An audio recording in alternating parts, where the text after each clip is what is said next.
Coming in at number 10, we have the famous Scott Summers of the X-Men, aka Cyclops. For years best known as the leader of the X-Men that has to rely on a visor made of ruby to control the concussive blasts constantly shooting from his eyes, Cyclops eventually found himself at a breaking point after years of family-related trauma, Marvel's most infamous love triangle, and the constant stress of mutant kind constantly being attacked and hated by humanity. When mutants became an endangered species following the events of M-Day, Cyclops began to lead the X-Men in a more extremist direction, and following a conflict with the Avengers over the imminent arrival of the Phoenix Force, Cyclops lost control and wound up killing his beloved mentor, Professor X. And while it can be argued that eventually Cyclops' actions led to a better future for mutants, with Professor X and most mutants now enjoying the benefits of resurrection on the island of Krakoa, nearly wiping out the entire Avengers team along with your own father figure was definitely a dark turn for the guy named Cyclops. Coming in at number 9, we've got another member of the X-Men with Angel. One of the earliest members of the team and enabled with the ability to fly due to the feathery wings on his back, Angel was unfortunately wounded and had to have his wings removed after being attacked by the evil mutant named Harpoon. Traumatized by this turn of events, Angel was manipulated by the villain Apocalypse into agreeing to serve as one of his 4 horsemen in exchange for having his wings returned. Now known as Archangel, the Horseman of Death, he fought against the X-Men until he was finally able to be knocked back to his senses by the actions of Iceman. And hey, what are friends for if not bringing you back from the edge of being an accomplice to superpowered genocide? Coming in at number 8, we have Iron Man, aka Tony Stark. And no, I promise I'm not just talking from Cap's perspective in Civil War, although honestly, Tony did some messed up stuff in that event too. No, what I'm talking about is during an event in the 90s when a variant of the time-traveling villain Kang the Conqueror, known as Immortus, began using the neural link in the Iron Man suit to secretly begin altering Tony Stark's brainwaves. Over time, Tony's morals were slowly eroded until he was an active threat to the rest of the Avengers team, and was only able to be defeated with the help of his own heroic teenage self from the past. And while eventually, through comic book magic, Tony Stark would be returned to his usual status quo, this is still an intense example of just how dangerous an armed billionaire like Iron Man could be without any morals holding him back. Coming in at number 7, we have Sinestro. While he may be best known these days as the arch-enemy of the Green Lanterns, in particular Hal Jordan, Sinestro's origins were a lot more heroic than you'd expect. Sinestro actually used to be one of the most respected members of the Green Lantern Corps, until his overseers began to notice that his sector of space was becoming more and more of a dictatorship, with Sinestro having absolute control over all the citizens he was supposed to be protecting. While he had good intentions to keep the peace, Sinestro was stripped of his green power ring, and in his rage formed the Yellow Lantern Corps to fight back against the group that he believed fundamentally wronged him. Coming in at number 6, we have the Plutonian. Hailing from the independent comic book series Irredeemable, published by Boom Studios, the Plutonian was a what if Superman started killing everyone story years before that premise became oversaturated with projects like Brightburn, The Boys, and the Injustice games. After spending years as the most beloved but mysterious superhero on the planet, the Plutonian loses his mind from the stress of his job, and begins a war against the rest of his superpowered brethren by destroying a city of 7 million people. Most of this entire series is about different characters struggling to stay one step ahead of the Plutonian's killing spree, and if you're in the mood for a dark, nearly 40-issue run with a surprisingly interesting ending, I would definitely recommend it. Coming in at number 5, we have Hal Jordan, aka the Green Lantern. The 90s were an interesting time in comics, as the medium continued to mature and tell darker stories after starting along that trend in the 80s, and it led to the attempted reinvention of multiple heroes. And just like Iron Man, Hal Jordan is someone who is taken in a more villainous direction. Following the destruction of his hometown of Coast City, Hal Jordan went mad with grief and killed multiple other Green Lanterns in an attempt to increase his own power. Dubbing himself the new name of Parallax, these rash actions would eventually be justified as being caused by a fear parasite of the same name, but for a time, Hal Jordan was one of the biggest cosmic threats in the entire DC universe. Coming in at number 4, we have Ozymandias from Watchmen. Serving for years as one of the most popular vigilantes in America, Ozymandias, or Adrian Veidt, eventually came to believe that something more drastic than heroics was needed to truly save the world. For that twisted reason, he faked an alien invasion against the world that resulted in millions of deaths to unite America and the USSR against a common foe. To do this, he needed to manipulate Dr. Manhattan, the most powerful being in the universe, into believing he should leave Earth, as to not interfere with Ozymandias' plans. And by the time anyone realized just how far their former ally had fallen and what he planned to do, he'd already done it 35 minutes ago. Coming in at number 3, we have Jean Grey, aka the Dark Phoenix. An X-Men storyline and character turn so iconic that they've tried turning it into a movie on 2 separate occasions, Jean Grey has long been one of the ideal hosts for the Phoenix Force, a fiery power that's one of the oldest in the entire Marvel universe. And while she was originally able to contain all of this power and still use it for heroics, eventually Jean was corrupted by it, becoming the Dark Phoenix and wiping out the planet of Debari 4, ending 5 billion lives in the process. And while it could be argued this is more the Phoenix Force's doing than Jean's, you can still expect to get some suspicious glances if your powers wound up blowing up a planet. Coming in at number 2, we have the Scarlet Witch, also known as Wanda Maximoff. Originally believing herself to be the mutant daughter of Magneto, Wanda is in reality one of the most powerful magic wielders in the Marvel multiverse, and a conduit for chaos magic that allows her to rewrite reality to her will. And after years of being unsure of her own identity and the loss of her children to the demon Mephisto, Wanda finally snapped and used her reality-changing powers to declare no more mutants, kicking off a brand new era for the X-Men as she single-handedly ensured that mutants became an endangered species. Wouldn't it just be nicer to put everyone in a 1950s sitcom again? And finally, coming in at our top spot, we have the Ultimate Universe version of Reed Richards.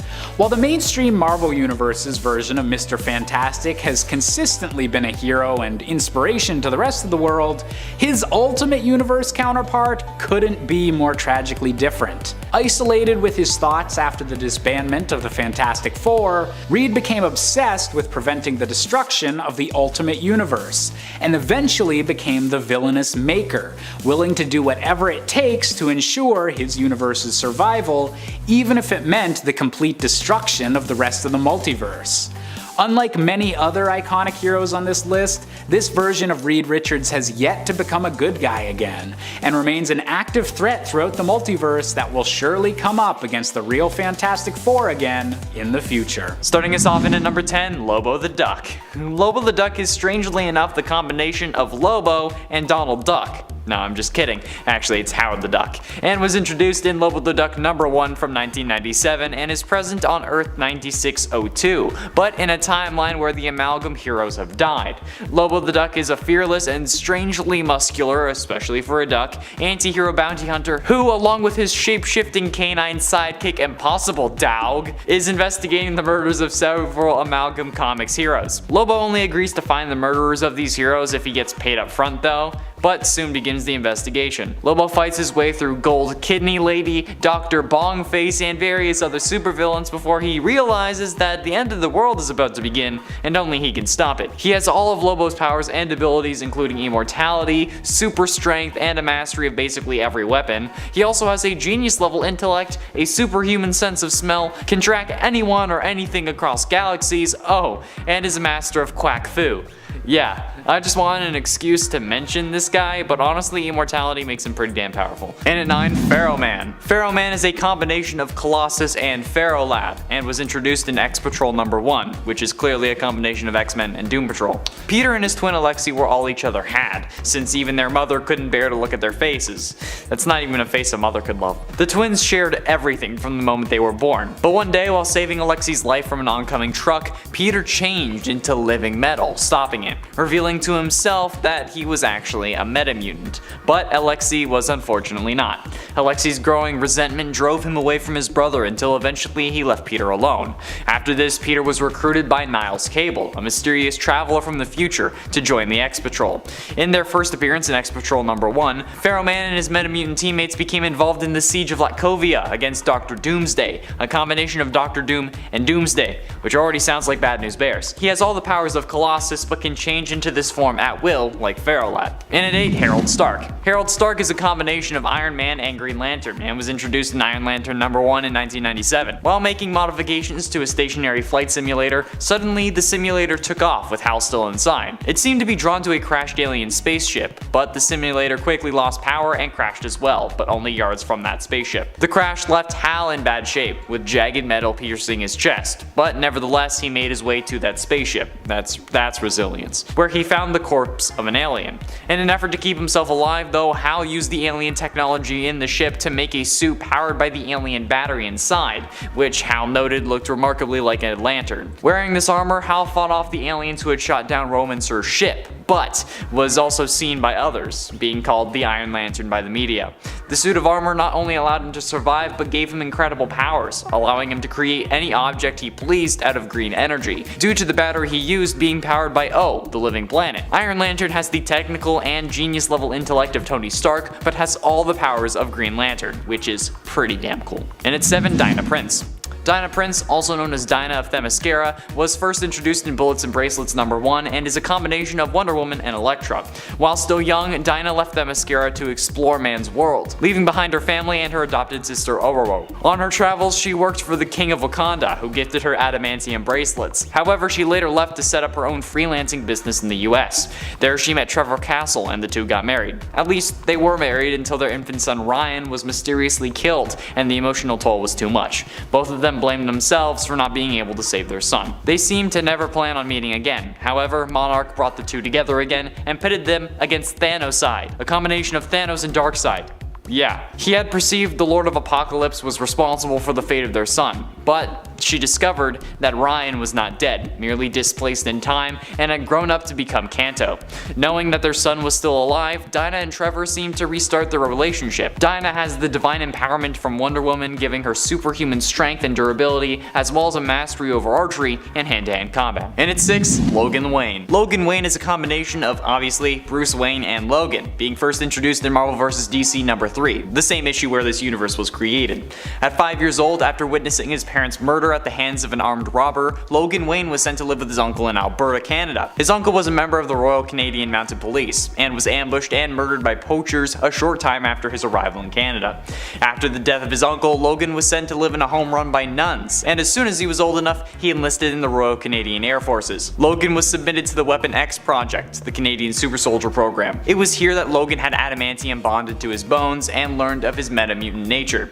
The Weapon X Project was terminated due to his failure, because Logan was ineffective as a weapon because he had a conscience. But this didn't stop him from being pretty damn badass. Having all the powers of Logan as well as things like the Clawcopter and Clawmobile, this is in essence a superpowered Batman, which I think we all know is something to fear. Halfway through and at number 5, Robert Bruce Banner. Robert Bruce Banner is the combination of Bruce Banner and understandably Solomon Grundy, and was first introduced in Doctor Strange Fate number 1 as one of his aides. Bruce Banner was a scientist experimenting with radiation, when an experiment he was working on went horribly wrong. However, it fused him with the elemental entity known as Solomon Grundy. The fusion between Banner and Grundy became only known as the Skulk, and after a confrontation with Doctor Strange Fate, the Doc showed Skulk that he could keep him in his human form with use of magic. So in an effort to stay human, or at least be able to become human again, Skulk agreed to work as an agent for Doctor Strange Fate in return for the Doc keeping him in his human form. for most of the time. Skulk possesses all the powers and abilities of both Solomon Grundy and Hulk, and thanks to Doctor Strange Fate, Banner can shapeshift between his human form and his Skulk form at will, and since he possessed the same powers as Grundy, when he dies, he's reborn, but that's not even the craziest thing in this universe. And in 4, Blaze Allen. Speed Demon, first introduced in Speed Demon number 1, is, aside from what you might have called your ex to your girlfriends, a combination of Barry Allen and Johnny Blaze. Blaze Allen was a circus daredevil who sold his soul to become the first Speed Demon. Yes, there are actually multiple Speed Demons. The demon component, Etrigan, was also formerly Jay Garrick, before the Night Spectre stole Jay's soul. You know, Jay Garrick. Earth 2 Flash. The Night Spectre approached Blaze and asked him to serve in his mission to collect souls from the most pure and most corrupt, which just seems weird to me, but okay, you do you. But Blaze Allen refused, so in an attempt to persuade him, at his wedding Night Spectre stole Iris's soul. Blaze then accepted the bond, hoping to get Iris back, or at least ensure her safety. It didn't work. Speed Demon speaks only in rhymes, but is a speedster with a flaming skull head that can also breathe fire. Wally West, an amalgamation of Danny Ketch and obviously Wally West, was the next Speed Demon, who accepted the power in order to help his uncle Blaze get Iris back. It's funny, because in a couple of days I'm going on vacation and I'm making it my mission to try to convince at least one person to sell me their soul. Like, it's not actually gonna work, but I think it's gonna be funny if I can do it. Getting close to the end, in at number 3, White Witch. First appearing in Doctor Strange Fate number 1 from 1996, White Witch is a combination of Scarlet Witch and Zatanna. White Witch's origin is not completely known, but when she was introduced, she was acting as one of Doctor Strange Fate's aides. Fearing that access would divide the Amalgam universe back into its original 2 universes, Doctor Strange Fate decides to capture and exterminate him, so he has Mix mystically teleport his 3 agents into his sanctum, known as Arkham Tower. Strange Fate proceeded to explain to the 3 that Access was a greater threat than any of their previous foes, including Mephisatanus or Baron Wotan. Access managed to escape Skulk and Jade Nova by teleporting, but White Witch approached him from behind, pushed him to the ground, climbed on top of him, and with a kiss, he was knocked out. Then White Witch said that you shouldn't send a girl or a monster to do a woman's job. White Witch has all the powers of both Scarlet Witch and Zatanna, making it obvious why Doctor Strange Fate would want her as his aide. That's insane. And it can only be topped by 2 people. Penultimately in at number 2, Clark Kent. Super Soldier is fairly evidently the combination of Clark Kent and Steve Rogers, first being introduced in Marvel vs. DC number 3 from 1996. During World War II, government scientists were working on a super soldier formula that would transform a man into much more, into some sort of human weapon using cellular samples from an alien corpse. Clark Kent volunteers for the Super Soldier program and they administer the formula, as well as a good chunk of solar radiation. This mixture gave Kent incredible abilities, including all those of Captain America and Superman. Super strength, heat vision, flight, you name it. Now known as Super Soldier, Kent wields the Superman logo as his shield. In March of 1942, Super Soldier fought Ultra Metallo, a robot sent by Lex Luthor to aid Germany in winning the war by killing Clark. But the fight started in Washington, DC and ended above the northern Atlantic Ocean, when Clark sacrificed himself to take down the robot, sinking them both into the icy depths.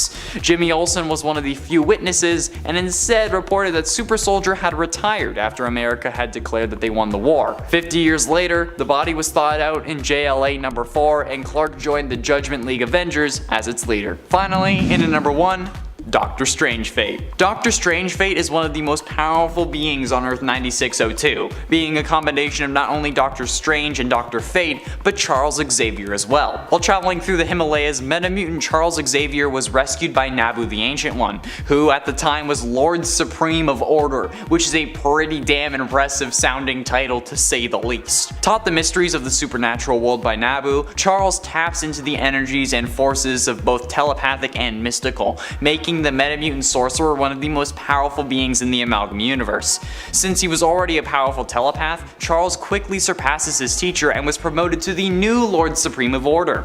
Doctor Strange Fate was also one of the founding members of the Judgment League Avengers, and began pursuing threats in shadowy realms, leaving the protection of Earth to, you know, lesser beings. Number 10, Simon Baz. Simon Baz is one of the newer Green Lanterns, though that feels a little bit weird to say now, as he was first introduced in 2012, and we've definitely had quite a few new ones pop up since then.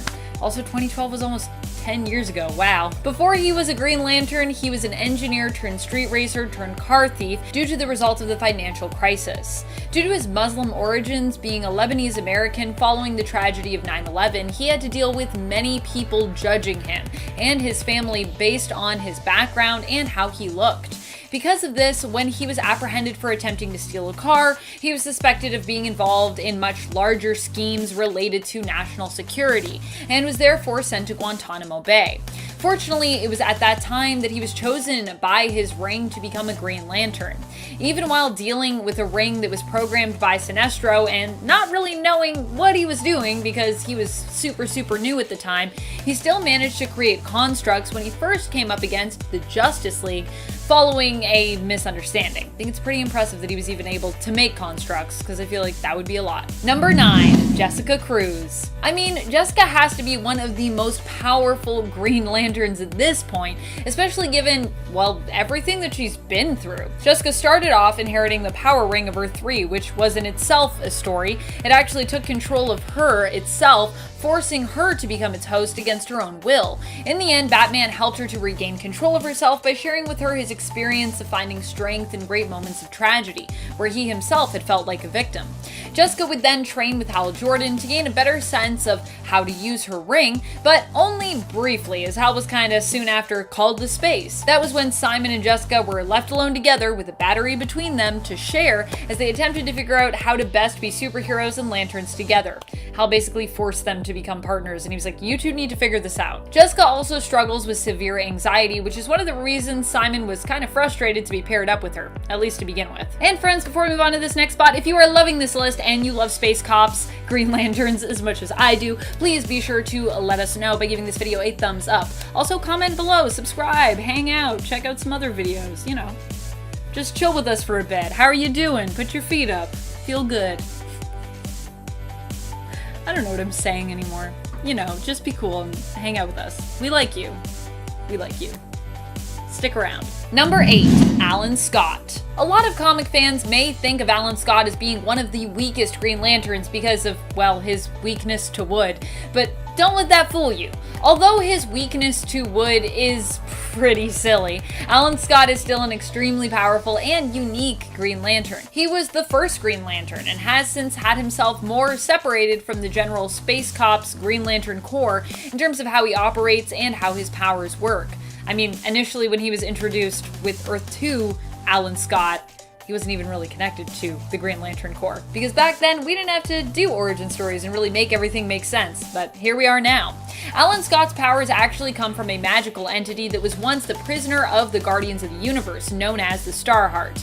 At least if we're going with the New Earth story, which here, we're going with the New Earth story because I like it the best. The Starheart ended up on Earth and saved Alan's life. He wore the entity like a ring, which for many years was the source of his power, and adopted the mantle Green Lantern. Alan has also managed since then to merge with his own battery that he fashioned out of the Starheart. Basically, he fashioned a battery and a ring out of it. In merging with his battery, though, he became even more powerful as he became the power source for his own ring, which is pretty cool. You gotta respect Alan Scott. That's what I think. Number 7, KILOWOG. KILOWOG is the main recruiter for the Green Lanterns and is also their head trainer. He pretty much trains all of the new recruits, and with good reason, as he's a very powerful and capable Green Lantern. KILOWOG is so powerful that back in the New Earth continuity, when his homeworld, Bolivax Vic, was first destroyed and he was on it, although his ring only instinctively protected him, he actually used his willpower and his ring to capture the billions of life energies of the citizens on his homeworld, storing them within his ring until he could find a new and safe world to release them on. Unfortunately, his homeworld and family would still later be destroyed by Sinestro even after he saved them, but it was still an impressive feat for him to have saved them all the first time around. But it's very sad that they all died anyways. That sucks. Kilowog has a sad story, friends. It's sad. Number 6, Sinestro. Sinestro, before Hal Jordan showed up, was celebrated as the most powerful of all the Green Lanterns. That is, of course, until Hal exposed him as the villain he truly was. Despite the fact that Sinestro is now considered a villain and is the head of his own corps, the Yellow Lantern-based Sinestro Corps, he also deserves respect for just how crazy powerful he is and was as a Green Lantern. There is a reason that fellow Lanterns considered him to be the best. I mean, he even had to go back to being a Green Lantern for a time because he was so skilled and the Guardians needed him. Even though at that point he was already a leader of the Sinestro Corps and he was very happy as such. He was like, I don't really want to go back to being a Green Lantern, and they're like, well, we're the Guardians of the Universe, you have no choice. Also, every time I say Guardians of the Universe, I've been wanting to say Guardians of the Galaxy today. Obviously, I need more Guardians of the Galaxy in my life. I'm not sure what's happening to me. Hopefully I haven't, and I won't say Guardians of the Galaxy in this video, because that would make no sense. Guardians of the Galaxy are not applicable to Green Lanterns. Not at all. No connection. Totally different publishers. Number 5, Jo Malene. Jo probably has some of the greatest potential of all the Green Lanterns we have ever met. She was given a very special kind of ring, one that doesn't actually need a battery but can self-charge on its own. Of course, its charging is slow going, and Jo isn't a master of it yet, but still, it's very impressive. It's like, we're talking like Alan Scott coolness.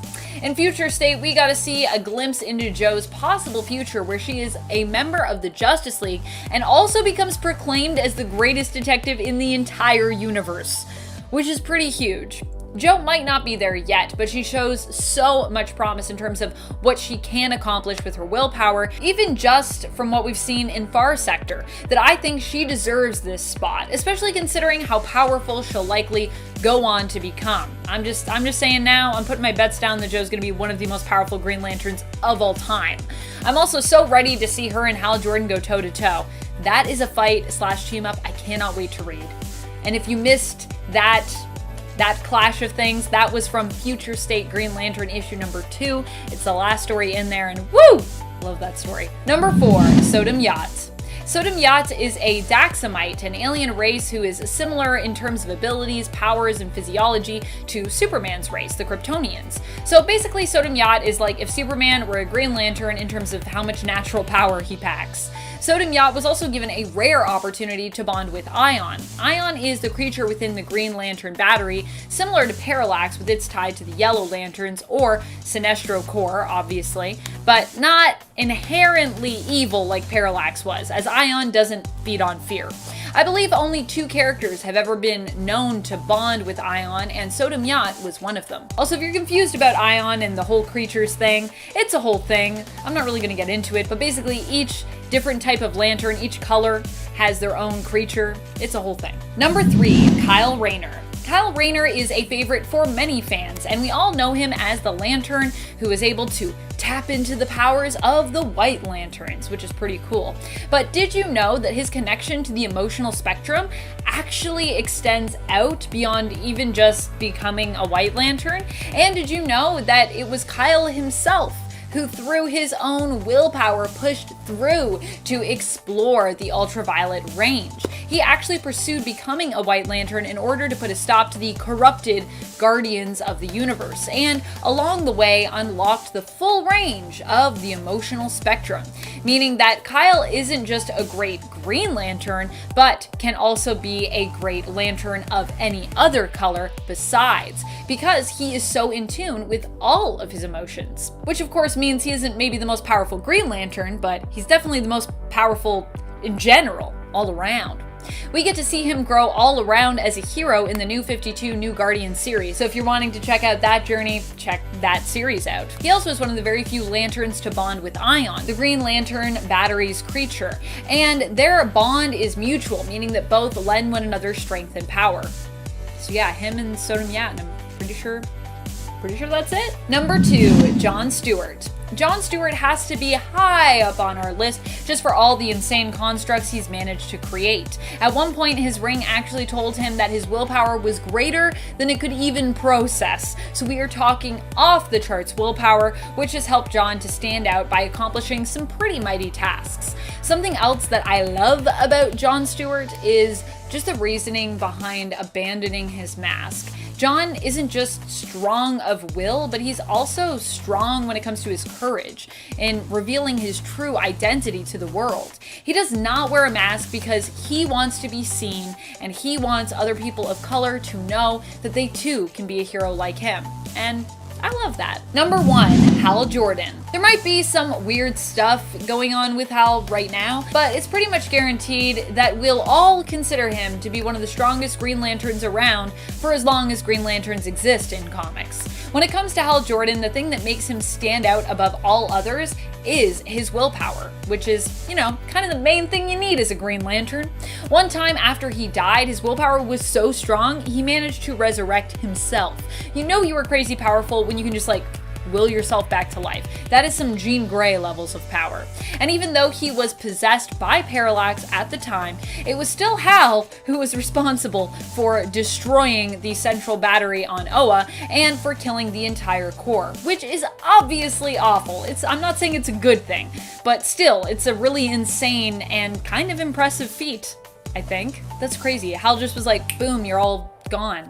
Woo! Kicking off the list at number 10, Storm. Aurora Monroe made her debut in Giant Size X-Men issue 1. She was recruited by Charles and joined the team to save other original students from Krakoa. She was appointed leader after several years of hard work. Storm has been called a witch before because her powers to control the air and the elements. I mean, fair enough, right? Things go up a notch in X-Men issue 135 during the Dark Phoenix saga. Sebastian Shaw calls her a weather witch, the old WW. Now, it's not just storms and earth that Aurora can control. Even in space, she can summon natural energy. And when it comes to handling weapons, Storm is also quite experienced with firearms. She's great at handling knives, she can handle the bow staff, and was trained by Wakanda's finest in sword fighting. Not too shabby. Number 9, Luke Cage. Luke Cage is definitely one of the toughest guys around in comics. His skin is near unbreakable, which can be powerful, but also kind of a weakness at times if for some reason he needs a life-saving operation. Aside from his invulnerability, he also possesses super strength and durability. He's been able to hold back an airplane from taking off, and even been able to dole out enough force to weaken and eliminate Invisible Woman's force fields. While we also don't talk about it as often, he's also got pretty quick reflexes, and can move fast when needed. He's caught a bullet before, which of course exploded against his skin. Number 8, Isaiah Bradley. Played by Carl Lumbly in the Marvel Cinematic Universe and Falcon and the Winter Soldier, Isaiah Bradley makes his comic debut in Truth, Red, White, and Black issue 1. After the US Army lost the secrets of the super soldier serum with Dr. Erskine, they still wanted to create more super soldiers. So Colonel Walker Price and Dr. Wilfred Nagel took 300 soldiers, including Isaiah, by force and used them as subjects. It was awful. They had sent the soldiers' family members invalid letters stating that they were no longer alive. It was horrible. Only a handful ended up surviving this process, and they went on to be this covert Black Ops team. Now, after a few missions, Isaiah was the last soldier left. Issue 5 opens up with Isaiah suited up in the Stars and Stripes. The new Captain America was born using a triangular shield that he decorated with the Double V campaign Eagle Crest. The German soldiers thought that the Americans were bombing them because they didn't see any planes, but really it was Isaiah Bradley, just a one-man army. He was laying TNT down all over, but it wasn't easy for him. It wasn't like this action cinematic thing. He was crying while he was doing this the entire time. He felt awful for what he had to do. He thought of his love, Faith, and their daughter, Sarah. He tried to save everybody held at the camp, and he was said to not have survived afterwards. In the 6th issue of Truth, Red, White, and Black, it cuts back and forth between present-day Steve Rogers interrogating Merritt on the past and what happened, and that's when he found out about the secret history of the Black Captain America for the first time. Number 7, Black Panther. Black Panther vs. 616 has become one of the most iconic heroes out there since he joined the MCU, and was played by the late and great Chadwick Boseman. May he rest in power. Wakanda forever, Chadwick. Black Panther is currently a member of the Avengers and funds the superhero team. He comes with many different powers, skills, and resources. He has all of Wakanda's wealth and resources at his disposal as their ruler, can call in diplomatic favors if needed, and has been granted superpowers through the heart-shaped herb, which he uses to help others and protect the planet Earth as one of their mightiest heroes. Black Panther also works amazingly hard to run the nation of Wakanda and to lead the Avengers, as we saw when we got a glimpse into his morning routine and daily schedule in Avengers issue 45 from the current 2018 run. I'm telling you, his morning routine puts mine to shame, and I feel like I work hard. I do not. compared to Black Panther. Number 6. Ultimate Nick Fury. When he entered the Ultimates in Marvel Team Up issue 5, Nick Fury would soon take over as director of S.H.I.E.L.D. And his first plan was to bring back the Super Soldier program, which actually resulted in the creation of said Ultimates. Now his origins are pretty intense before all this stuff too. He fought for the United States in World War II and was used as a test subject for Project Rebirth. So when he was injected with his new serum, it gave him super strength, and in turn he freed himself and other prisoners and got the hell out of Dodge. Now he's got quite the power behind those punches. He's disease resistant and he has enhanced senses. The whole super soldier package, basically. Now Samuel L. Jackson not only brought this character to life in the Marvel Cinematic Universe, but when creator Mark Millar began writing the Ultimates back in the early 2000s, Samuel L. Jackson was one of his favorite actors, as he should be, so he made Ultimate Nick Fury resemble him. Jackson himself was a comic book fan, so when he saw this, he asked his agents, begged them really, to make this role a reality on the big screen. Now cut to 11 movies later, it's safe to say this is our Nick Fury. Number 5. Nubia. Nubia is the sister of Diana, who had a complex past in terms of her comic book history. In the Prime Earth continuity, she was an Amazonian who spent a long time in captivity, being held by a man who was very unkind to her and brutally mistreated Nubia. And that's putting it lightly because YouTube. Eventually, Nubia came to Themyscira and enjoyed her life there, living free. She would go on in the main continuity to become the new queen after Hippolyta sought out a new Wonder Woman, a warrior who was the most brave of all of her warriors. Her challenge to those who wished to qualify was to look in a bin where the head of Medusa the Gorgon was. Nubia was the only one brave enough to actually look, but instead, when she did, she found a crown. Hippolyta planned to go out into the world of man, and instead of becoming Wonder Woman, Nubia became the new queen instead. Wow, I love it. Like all Amazons, Nubia receives powers of strength, wisdom, and immortality, just from her heritage. Nubia is also known for being a very gifted and skilled warrior and combatant with an indomitable will. Number 4. Falcon.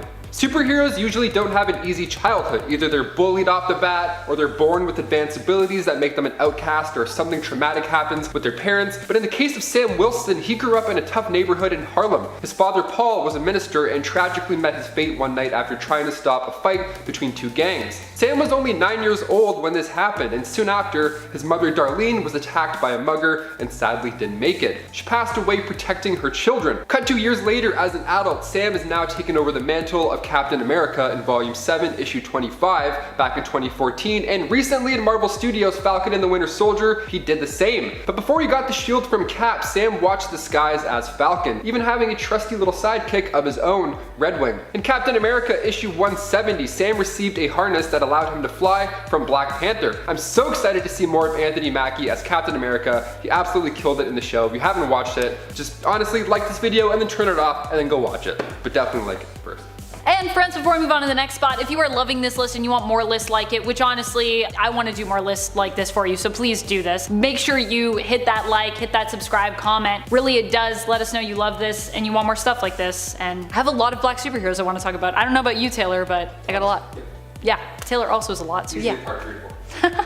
Number 3, Green Lantern. Green Lantern Joe Moline is definitely one of my favorite new superheroes, and possibly one of my favorite superheroes now of all time, depending on how it all ends up going, but I'm pretty sure it's gonna go great. With Far Sector, she stole my heart though, for sure. Lantern Moline is introduced to us as being the Green Lantern of a far out sector. So far out in fact that she isn't even sure it has a number, hence why we just refer to it as the Far Sector. So if you're wondering what number it is, the Far Sector. Joe's ring is special in the fact that it doesn't need a battery to operate, it can self-charge, but the only problem is that it takes time to recover its battery stores. While initially this is considered to be a weaker kind of ring among the Green Lantern Corps, it also promises to be one that when mastered could be considered one of the most powerful Green Lantern rings ever. In other words, it's just challenging to use, but once you figure it out, you're looking at insane power levels. It's like when you play Smash Bros or League of Legends and you choose a really complicated character to play. So far, we've seen Joe manage to pull off some pretty impressive feats with her ring, and even go to places that as a human she shouldn't be able to traverse, like the city network.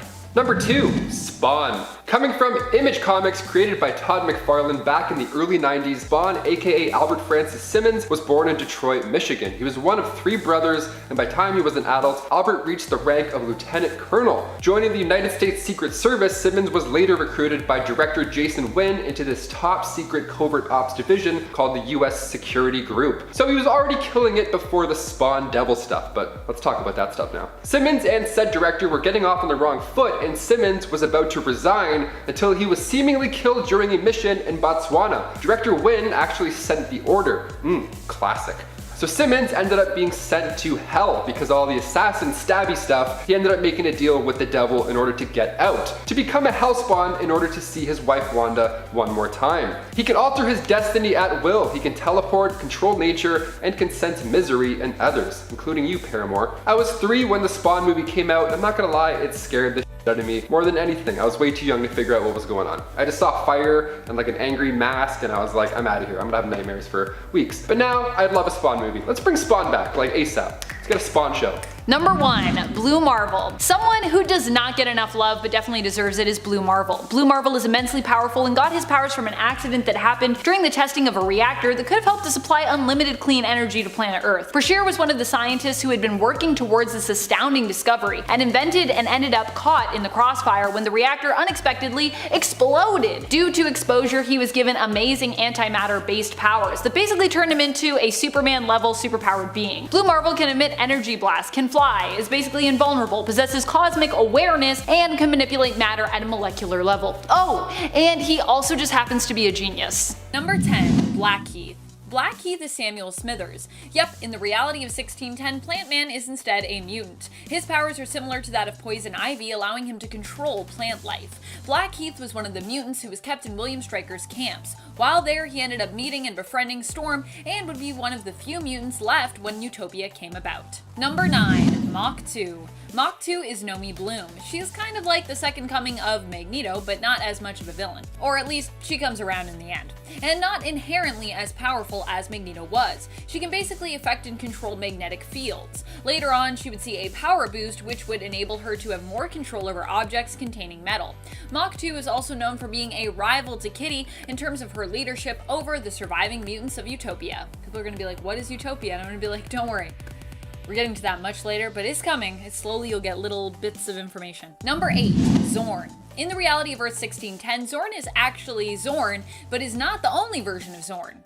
Wow, that sounded confusing. What I mean to say is that Zorn is his own person, Kuan Yin, but has a sibling who is also named Zorn, but with a Z. They were each given their powers as part of the Southeast Asian Republic's Super Soldier program. Zorn with an X is the one who you typically see clad in the color white. He is an amazingly powerful telepath and telekinetic. While both characters may have been introduced later and have been somewhat short-lived, they are both presented as being pretty powerful during their time in the comics. And friends, before we move on to this next spot, if you are loving this list, be sure to let us know by giving this video a thumbs up. Number 7, Zorn. This is the sibling I was telling you about. Zorn with a Z or a Z is Shen Yin, the brother of Zorn with an X. His powers are much darker in nature. It's actually believed in the comics that Zorn and Zorn were sort of destined to bring a sense of balance to the world and mutant kind, symbolically sort of representing yin and yang, black and white. Zorn's powers are basically akin to a black hole. He emits a black hole energy and can use his powers to manipulate gravity. In the end, Zorn sacrifices himself when he realizes that he cannot win in the war against the children of tomorrow. In his death, he effectively becomes a black hole in retaliation. Number 6, Colossus. A strong mutant on Earth 616 and in 1610. Initially, Pyotr Rasputin did not possess super strength as part of his power set, but was given a drug called Banshee to enhance his strength, as well as a job working for the Russian mafia. Eventually, he ended up joining the X-Men, though he would leave the team on a few separate occasions. He'd managed to hold off Scarlet Witch, save a submarine that not even the Ultimates were capable of saving, and defeat Proteus, David Xavier, Xavier's son, who threatened the entire world with violence, traveling around and targeting international landmarks the world over. Differences between Colossus of Earth 1610 and that of Earth 616 is that here he isn't inherently strong, as I said before, in his steel form, but needs Banshee to give him that boost. And he's also gay. He even for a time dates fellow mutant Northstar. Number 5, Jimmy Hudson. Jimmy Hudson is the son of Wolverine. He also inherited his claws, superior senses, and regenerative healing factor. Like his dad, it's believed that his powers may actually be based in survival as opposed to just healing, with James being seen as adapting to survive injury or harsh environments as needed. Unlike Wolverine, Jimmy can choose to coat his claws in metal, as this is actually part of his power set, and it's believed that only his claws end up being coated, not the rest of his skeleton. Jimmy was a crucial member of the mutant resistance, which fought against Sentinel and militia attacks that threatened to wipe out the mutants. In the end, the mutants were victorious and were given a choice of going to live on their own piece of land in Utah or taking a cure for their mutation. Jimmy was one of the few mutants who decided to keep his powers. Number 4, Storm. Initially in the Ultimate Universe, Storm didn't have great control over her powers, and mostly got by stealing cars, but after the X-Men took her in, she learned how to control and even master her powers, allowing her to become one of the most fearsome and powerful mutants around. Ultimate Storm is so cool. Storm is so fast, she has been shown to be able to catch people who are falling in midair, dodge bullets, and even keep pace with a plane. Impressive considering planes on average travel at speeds over 540 miles per hour or over 870 kilometers per hour. That's fast. She's also likely not someone you'd want to tangle with, as even when she takes hits in battles, she tends to keep fighting or instinctively strike back. Using her lightning storm and weather control powers, she's also managed to defeat multiple opponents with one single attack, whether they be Sentinel opponents or human opponents, and in some cases, even killing them. I think at one point she kills like 11 people at once, and it's just like, okay. Don't mess with Storm. Got it. I mean, I already knew that before from her 616, but now I really know. Number 3, Jean Grey. In Ultimates, it almost seems there is nothing Jean can't do.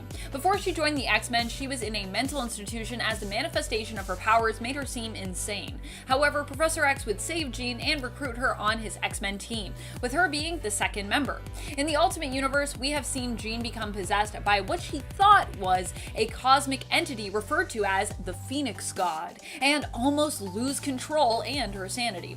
The biggest problem with Jean is similar to that of her Earth 616 counterpart. Immense power threatens to basically break her mind, or at least take over her sense of sanity. In the comics, Jean is not only a skilled telepath, and was even able to read Wolverine's mind, something Professor X believed wasn't even possible. But she also happens to, weirdly enough, be a skilled doctor and surgeon as well. Although, I'm pretty sure she doesn't have any medical license. Say what?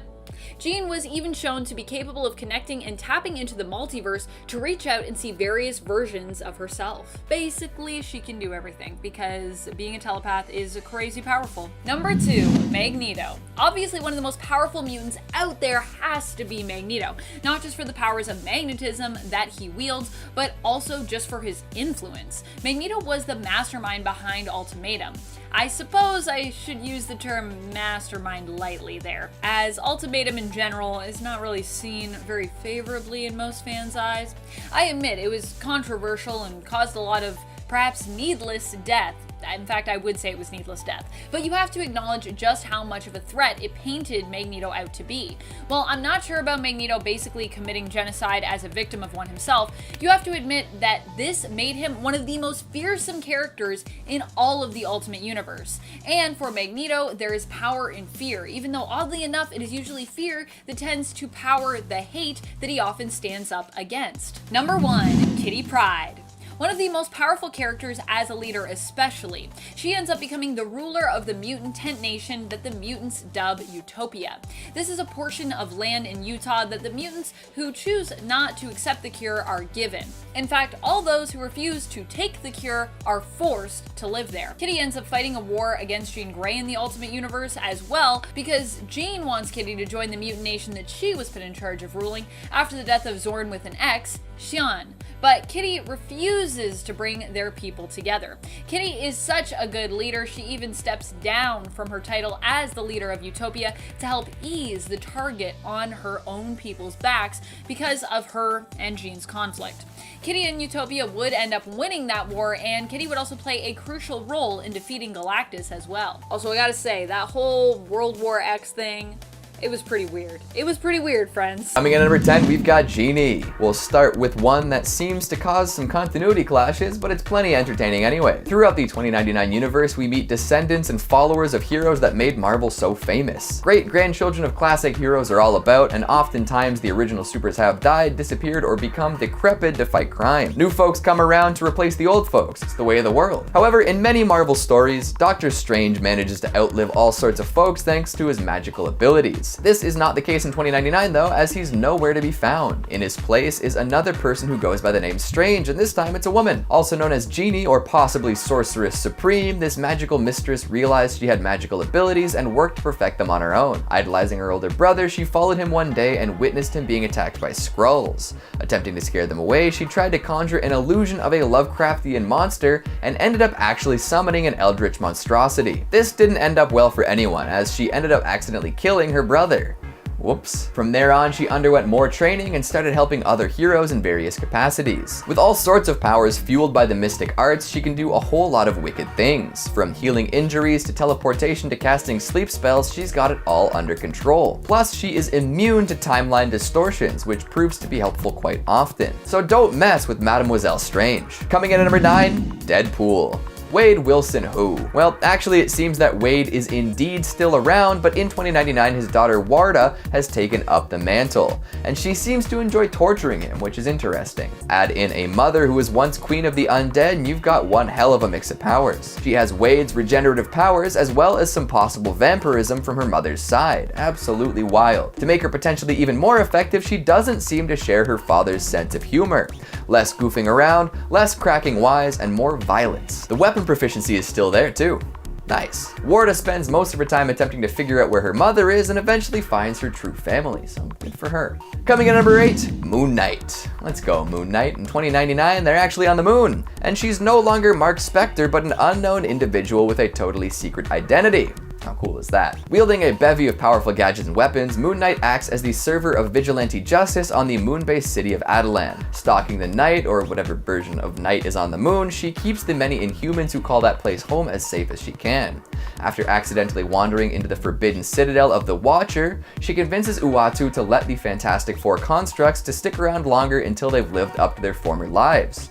Good on you, Moon Knight. Coming in at number 7, we've got Ghost Rider. To be honest, I'm a little disappointed that Nick Cage isn't the Ghost Rider in 2099. This implies that Hollywood's most controversial leading man doesn't make it until then, and that's just a shame. Thankfully, Ghost Rider is still wicked cool in the future and comes packing some new weapons and powers. Gone are the days that Ghost Rider is a literal magical skeleton flying around on his flaming motorcycle. In 2099, Vengeance got an update. Kenshiro Zero Cochran, computer hacker extraordinaire, ends up with his mind inside of an insanely powerful robot body.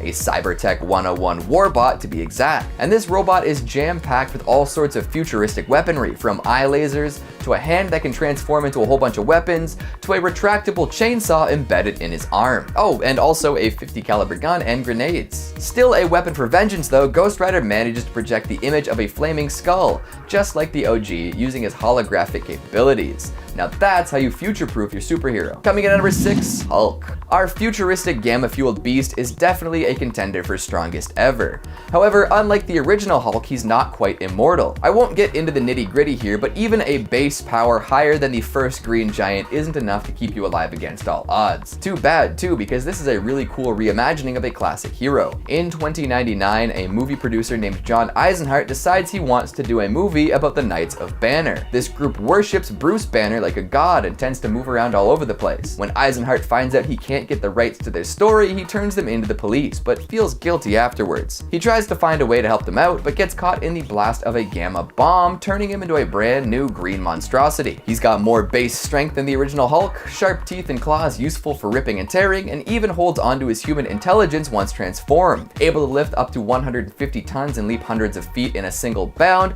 this version of the Hulk is a force to be reckoned with. Coming in at number 5, we've got Thor. This might come as a bit of a surprise, but in the future, a lot of people worship superheroes, and a lot of the time, those who revere these supernatural figures are interested in attaining these godly powers for themselves. In 2099, a subset of people have decided to give themselves to Thor, mind, body, and spirit. Known as members of the Church of Thor, or Thorites, they all have the hallmarks of many other major religions, down to the places of worship and religious leaders. Cecil McAdams was a reverend of the Church of Thor, and was actually chosen to take up the mantle of the Norse god of thunder himself. Through technological advances and a whole lot of self-deception, McAdams ended up with almost identical powers to the god that he worshipped. This resulted in some less than stellar mental issues though, as he went a little power crazy and tried to rid an entire city of mortals. Coming to number 4, we've got Exodus. Born as Bennett du Paris back in the 1300s, this mutant is all about changing up the world order. He has and always will believe that mutants should be in charge of the world, with humans as the inferior race. This was true before 2099 and remains true in said futuristic world. Showing up after a long sleep, Exodus attempted to force his rule upon X Nation.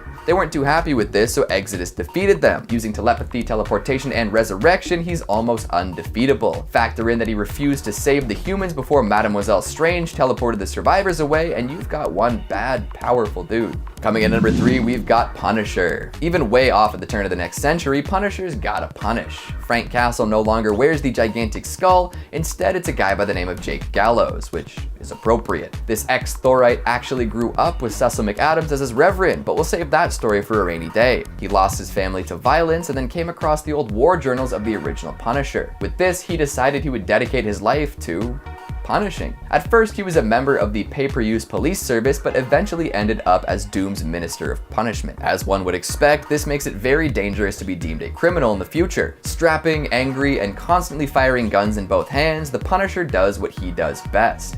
Hell, he even has a hand in killing the new Thor. Coming in at number 2, we've got Spider-Man. If you want a crazy origin story, look no further. In the future, there's one company that seems to have an upper hand over the rest: Alchemax. Miguel O'Hara was a scientist working for them, reluctantly performing genetic experiments on less than willing test subjects. After turning a man into a horrid beast that died quickly, O'Hara decided he'd had enough. However, when discussing this with his boss, he accepted a drink that turned out to be laced with Rapture, a highly addictive substance that bonds with the DNA of the person using it. This was supposed to keep O'Hara addicted, and therefore an employee of the company that produced it for the foreseeable future. In order to reverse this addiction though, O'Hara attempted to rewrite his own genetic code. This procedure was sabotaged by his boss, but ended up including some spider DNA in the process. Thus, Spider-Man 2099 was born. Jam-packed with spider powers, but actually lacking any form of spider sense, O'Hara decided to start fighting crime. Donning a spider suit to hide his identity, he puts his powers to use. Increased strength, agility, stamina, regeneration, some telepathy, claws and fangs, and even spinnerets that generate organic web, and more. Spider-Man is always a fan favorite, that's for sure. Finally, at number 1, we've got Dr. Doom. Unlike most of the other heroes on this list, Doom isn't a clone or a copy or even offspring of another individual, it's still Doom. After disappearing for decades, Dr. Doom decided to upgrade his armor and make a triumphant return, and triumphantly return he does. Coming back in full force, he manages to retake the United States and force his way into a leadership role. Like I said earlier, he employs Jake Gallows as his Minister of Punishment and begins ruling with an iron fist. There really is no stopping Doom, even in the future.